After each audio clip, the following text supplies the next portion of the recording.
tanpa basa-basi lagi, ayo kita mulai alur ceritanya. Mereka berdua minum banyak anggur. Yunyun tidak pergi untuk menyingkirkan Jiuyi, karena dia tahu Xiao Yan akan pergi.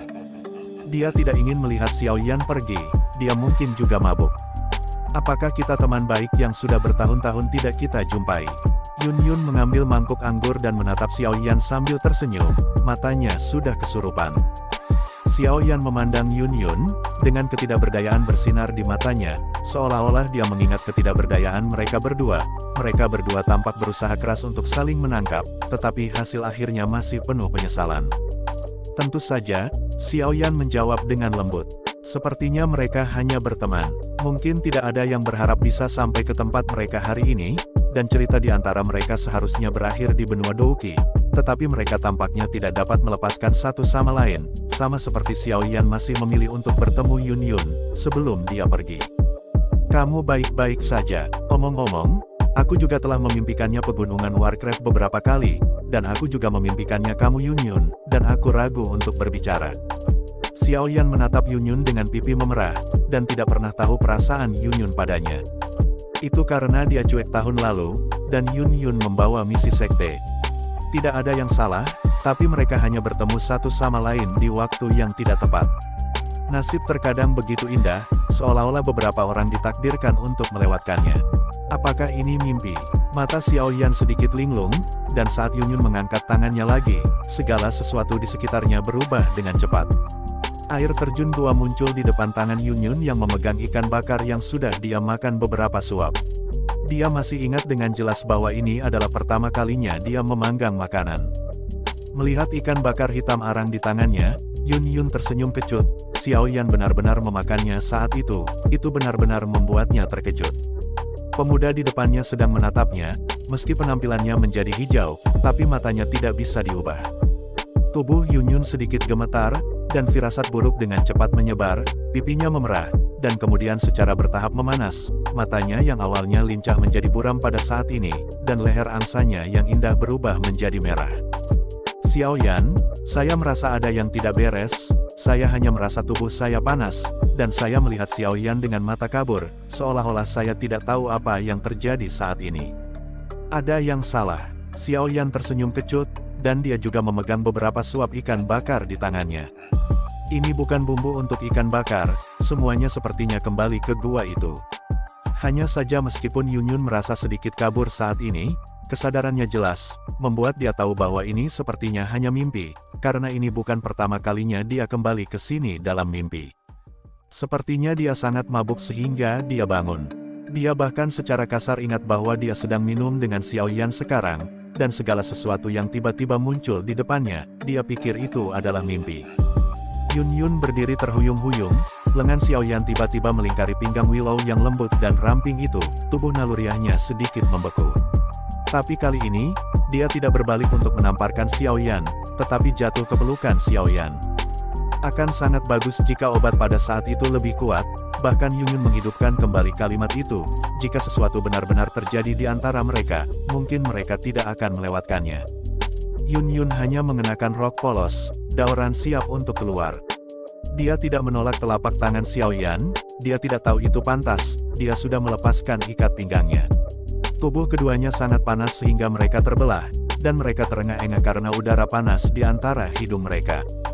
Saat telapak tangan Xiao Yan naik, dia tanpa malu-malu dan keras memegang dadanya Yunyun. Sensasi sentuhan ekstrim dari telapak tangannya, terutama titik yang sedikit mengeras, membuat sensasi sentuhan mencapai ekstrim.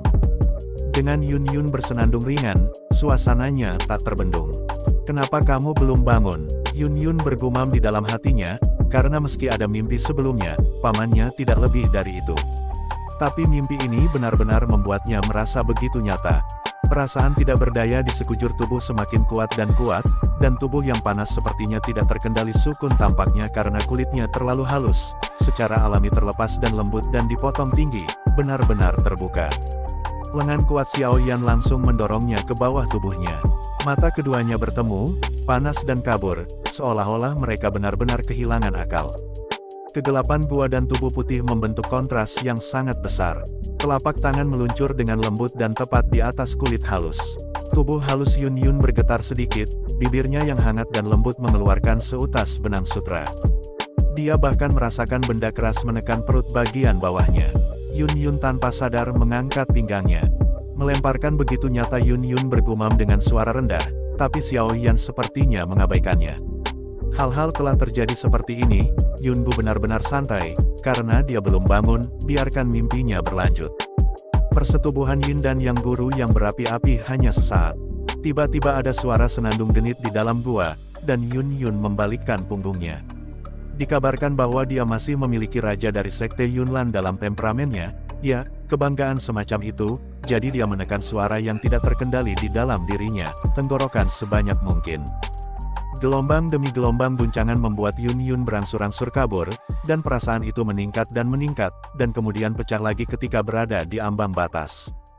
Yun Yun mengangkat pinggangnya dan bergoyang dengan liar, suaranya tidak bisa lagi menekan perahu yang berayun di seluruh gua, dan tubuh keton putih itu bergetar dan terlepas di tanah.